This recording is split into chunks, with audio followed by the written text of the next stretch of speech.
Assalamualaikum warahmatullahi wabarakatuh. Hai adik-adik, hari ini kita akan membahas materi kelas 12. Itu adalah materi akuntansi.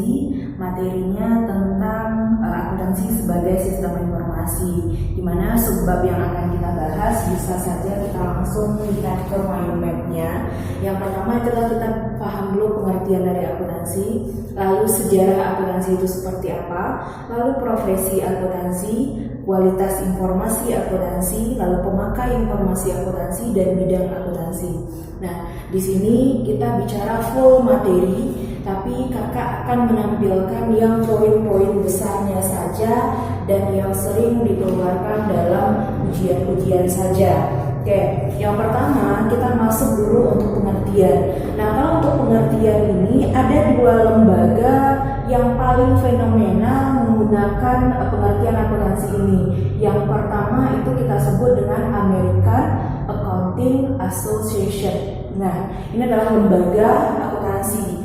Nah, lembaga akuntansi atau AAA ini dia menjelaskan bahwa akuntansi itu dia adalah sebuah proses. Berarti proses identifikasi lalu mengukur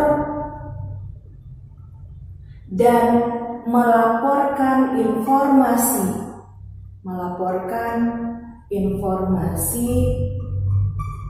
untuk pengambilan keputusan. Ini dia. Kalau menurut lembaga AAA, berarti dia adalah prosesnya di sini adalah ada identifikasi, oke? Dia ada identifikasi, ada ukur dan ada melaporkan. Itu dia. Itu menurut si AAA. Lalu lembaga yang kedua yang menyatakan tentang pengertian akuntansi ini dia adalah American Institute of Certified Public Accounting atau kita sebut dengan AICPA.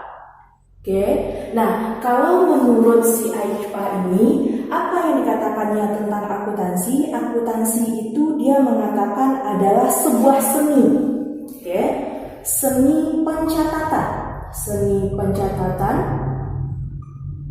oke, identifikasi dan pelaporan informasi. Oke, jadi kalau nanti soalnya yang muncul itu pasti berkaitan dengan pengertian. Apa beda pengertian yang dikatakan oleh lembaga AA dengan AICPA? Nah, di sini bisa kita garis bawahi kalau menurut si AAA dia itulah proses identifikasi dan mengukur. Sementara kalau menurut si AICPA itulah seni pencatatan dan identifikasi. Itu dia yang bedakan. Yang satu proses, yang satu seni. Itu dia. Nah, poin yang kedua yang akan kita bahas setelah pengertian adalah seputar sejarah akuntansi. Nah, kenapa akuntansi ini sampai berkembang ke Indonesia? Awalnya gimana sih gitu? Oke, berarti kita lihat di sini adalah sejarah akuntansi. Jadi yang sejarah itu bukan hanya ada sejarah Indonesia ya, tapi sejarah akuntansi juga ada. Oke, kalau sejarah akuntansi itu yang pertama itu kakak buat perurutan saja ya. Kalau yang pertama itu akuntansi itu dibawa oleh ahli berasal dari Italia. Namanya adalah Luca Pacioli. Oke, Luca Pacioli. Oke. Apakah si Luca Pacioli ini dia adalah ahli atau yang menemukan akuntansi? Tidak. Luca Pacioli ini dia adalah ahli matematika. Oke, dari sini adalah ahli matematika. Oke. Namun dalam bukunya itu dia mengatakan kalau akuntansi itu sama aja dengan sistem pencatatan. Oke, akuntansi merupakan sistem pencatatan. Oke, ini dia. Jadi nanti kalau muncul pertanyaan siapa yang dikatakan sebagai ahli akuntansi? Ahli akuntansi itu bukan Luca Pacioli. Intinya Luca Pacioli ini dia adalah seorang ahli matematika. Itu dia. Jadi dia sejarah akuntansi itu ditemukan oleh Luca Pacioli, seorang ahli matematika, dan dia mengenal akuntansi itu sebagai sistem pencatatan. Lalu di Indonesia sendiri, perkembangan akuntansi di Indonesia itu itu perkembangan, kita lihat ya, perkembangan akuntansi di Indonesia. Nah, kalau perkembangan akuntansi di Indonesia yang awalnya itu adalah memakai sistem pencatatan Belanda. Nah, apa nama sistem pencatatan Belanda ini? Nama sistem pencatatan Belanda ini kita sebut dengan sistem kontinental. Kontinental. Nah, sistem kontinental ini ditinggalkan, maka orang-orang berpindah ke namanya yang Anglo-Saxon ya. Berpindah ke Anglo-Saxon.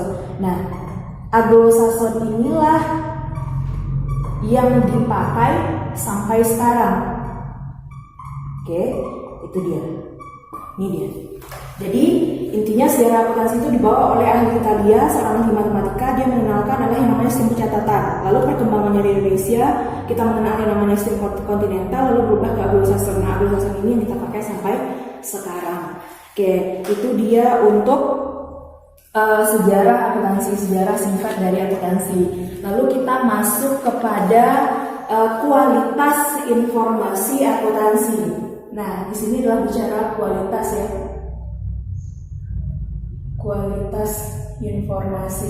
Nah, seperti apa sih kualitas informasi akuntansi yang diharapkan oleh pembaca laporan keuangan atau yang kita sebut dengan si akuntan? Nah, yang pertama itu kita laporan keuangan kita atau kualitasnya itu dia harus dapat dipahami.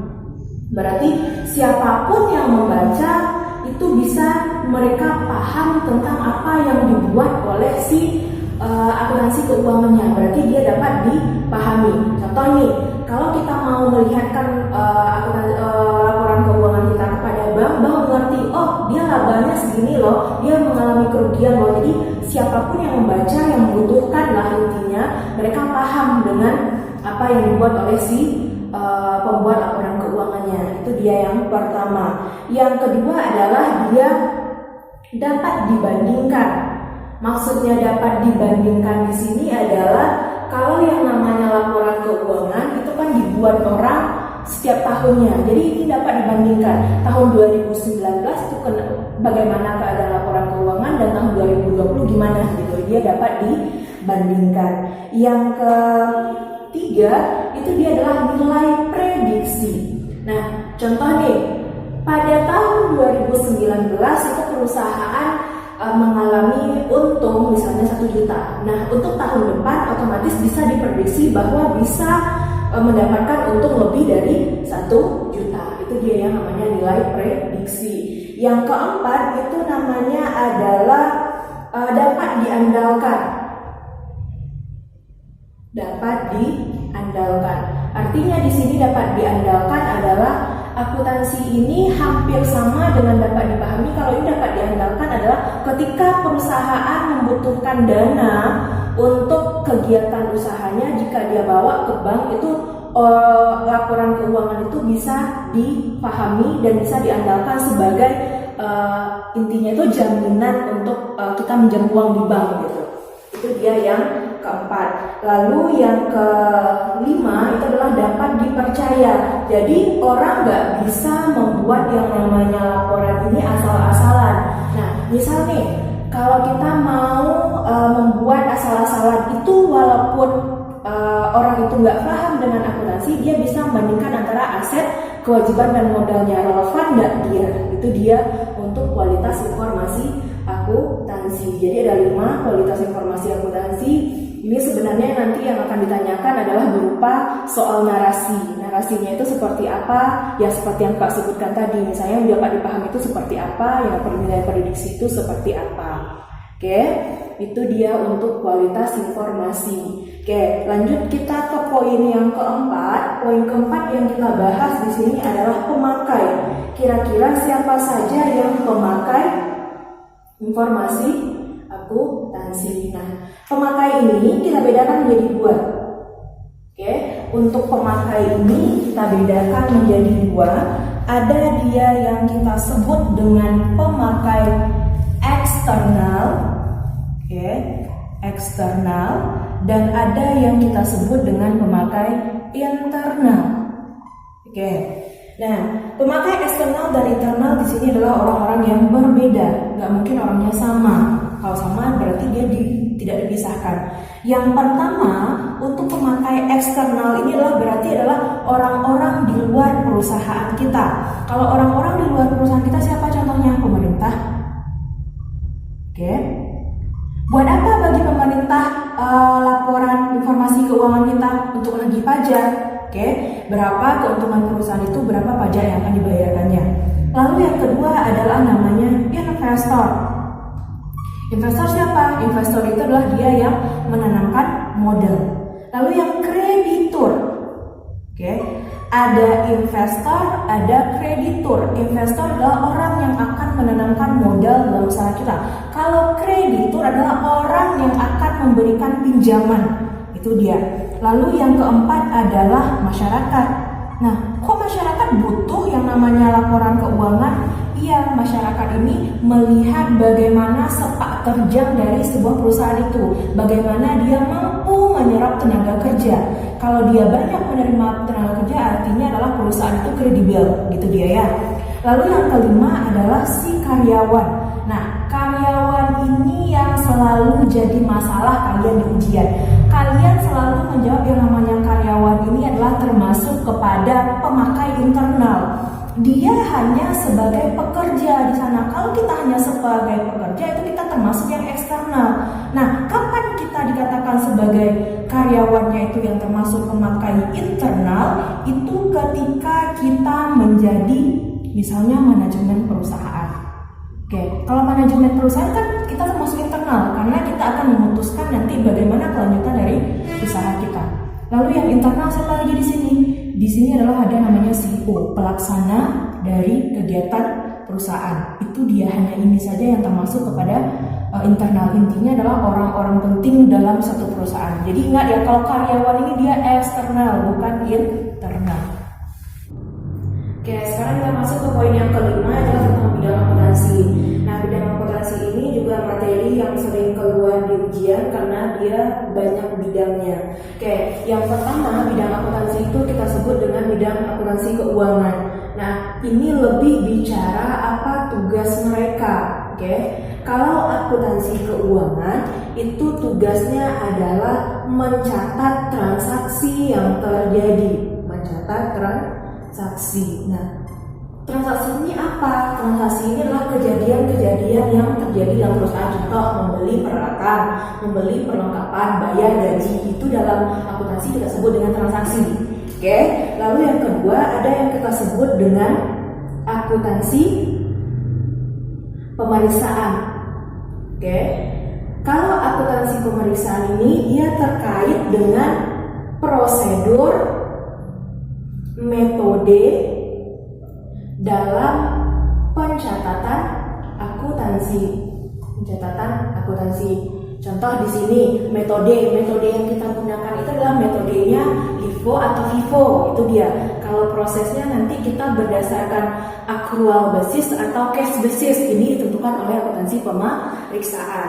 Itu dia. Yang ketiga itu adalah akuntansi biaya. Nah, kalau akuntansi biaya ini dia patokannya atau kerjanya seperti apa? Oke, akuntansi biaya ini dia lebih untuk perencanaan kegiatan produksi. Oke, contoh mau buat produk sebanyak berapa sih? Misal kita mau buat produk itu 10 unit. 10 unit itu berapa biayanya? Berapa bahan baku yang akan kita beli? Itu dia lebih ke perencanaan kegiatan produksi. Lalu di sini adalah ada namanya akuntansi manajemen. Nah, kalau akuntansi manajemen ngapain lagi? Kalau manajemen itu kita sudah belajar di kelas 10 yang namanya manajemen, itu dia adalah mengatur. Oke, berarti kalau akuntansi manajemen di sini dia adalah ini adalah kegiatannya untuk menilai keadaan perusahaan. Menilainya seperti apa? Nah, contoh nih, kalau tahun ini perusahaan mengalami kerugian, apa yang akan dilakukan oleh perusahaan untuk tahun depan? Atau perusahaan tahun ini mengalami yang namanya laba, apakah tahun depan mau rugi? Enggak kan? Berarti ada rencana-rencana yang dilakukan oleh si akuntansi manajemen. Jadi dia menilai keadaan perusahaan, lalu apa yang ke depan yang akan dia lakukan. Itu dia yang untuk akuntansi manajemen. Lalu di sini ada yang kita sebut dengan akuntansi perpajakan. Oke, akuntansi perpajakan. Nah, kalau akuntansi perpajakan ini dia adalah menghitung nilai pajak yang akan disetor, ya, pajak yang akan dibayar oleh perusahaannya. Jadi berapa pajak yang akan dibayar untuk tahun ini. Jadi dia hanya mengurusi pajaknya saja.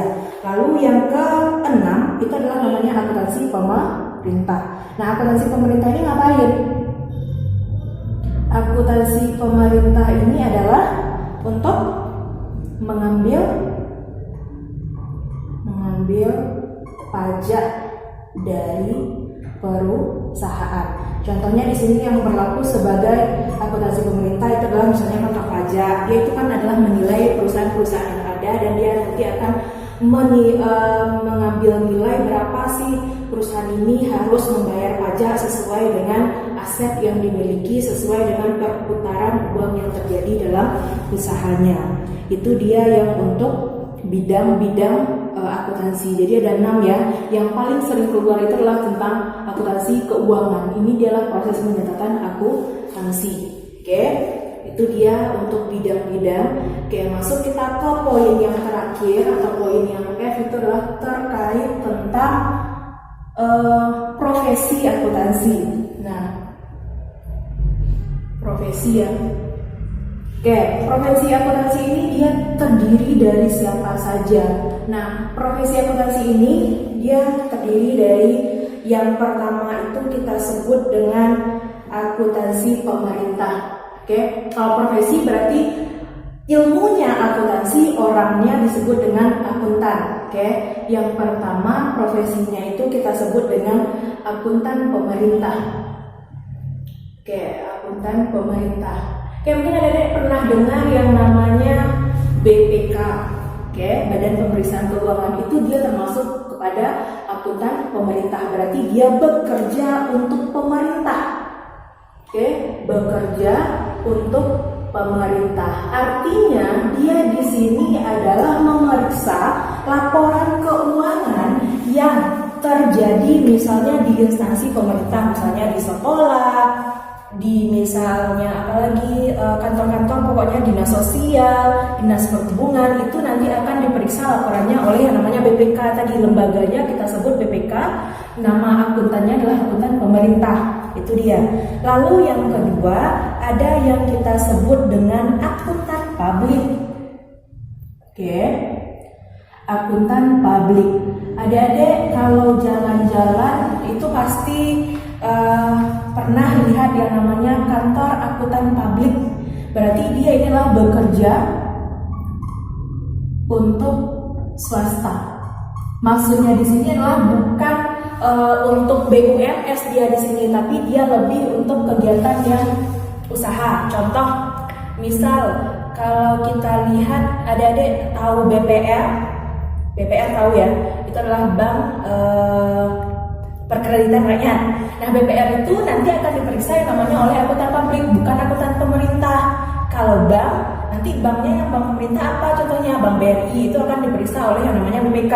Kalau bank BCA gimana? Itu kan udah kepemilikan swasta, berarti dia akan diperiksa oleh yang namanya akuntan publik. Jadi dia itu khusus bekerja untuk kegiatan atau perusahaan-perusahaan yang di luar perusahaan pemerintah, itu dia. Lalu yang ketiga kita sebut dengan akuntan pendidik. Oke, akuntan pendidik ini contohnya kakak. Oke, kakak sekarang mengajar akuntansi ya. Berarti itu adalah kakak disebut sebagai akuntan pendidik. Berarti adalah orang yang mengajarkan akuntansi. Oke, contohnya contohnya guru akuntansi adik-adik itu dia disebut dengan akuntan pendidik. Itu dia untuk profesi akuntansi. Jadi ada 3 profesi akuntansi itu, ada akuntansi pemerintah, ada akuntan publik, dan ada akuntan pendidik. Oke, adik-adik, untuk pertemuan kita hari ini udah selesai subbab kita tentang akuntansi sebagai sistem informasi. Insya Allah di pertemuan berikutnya kita lanjutkan lagi dengan bicara tentang buku besar lagi ya, buku besar yang akan kita bahas. Oke, bagi adik-adik yang sudah setia dengan Deswita Channel, jangan lupa di subscribe dan dibagikan link pembelajaran ini kepada teman-teman adik-adik yang membutuhkan. Semoga dengan adanya Deswita Channel bisa membantu pembelajaran adik-adik yang daring di rumah. Oke, assalamualaikum warahmatullahi wabarakatuh.